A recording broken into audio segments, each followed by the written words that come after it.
अगर आप कनाडा में रेंट पे रह रहे हैं तो एक इंटरेस्टिंग चेंज हो रहा है। एवरेज आस्किंग रेंट्स जुलाई में अराउंड 4% नीचे आ गए। लेकिन क्या इसका मतलब है कि अब रेंटर्स को फाइनली रिलीफ मिलने वाला है? I would say not necessarily. बताता हूँ क्यों। कैनेडियन रेंटल मार्केट अब एक इंटरेस्टिंग फेज में एंटर कर रहा है।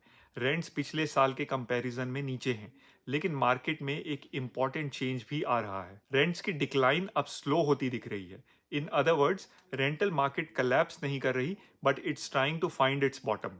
इसका एक मेजर रीजन है सप्लाई।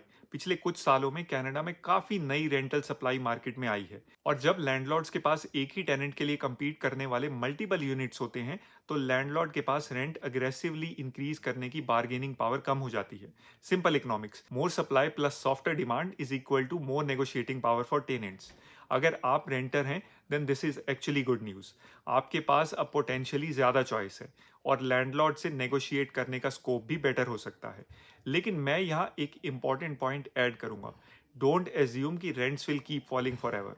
अगर न्यू कंस्ट्रक्शन स्लो होती है, पॉपुलेशन ग्रोथ डिमांड को सपोर्ट करती है, और रेंटल सप्लाई एब्जॉर्ब हो जाती है, then rents can stabilise and eventually start moving higher again. Landlords के लिए पिक्चर थोड़ी डिफरेंट है। आज की मार्केट में सिर्फ प्रॉपर्टी खरीद लेना इनफ नहीं है।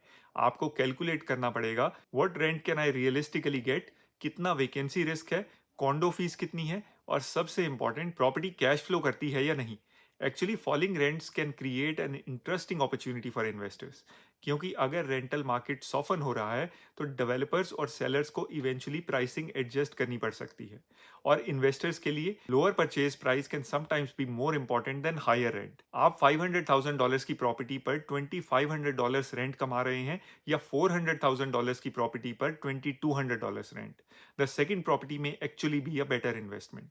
So my reading of the current market is, this isn't a rental market recovery yet, but it's also not necessarily a disaster. We are seeing a market that's moving towards stabilization. And for buyers and investors, this could be a market worth watching very closely. If you are a renter thinking about buying, or an investor looking for a cash flowing property, then DM me rent and I'll show you how I'm looking at the current Hamilton and GTA market.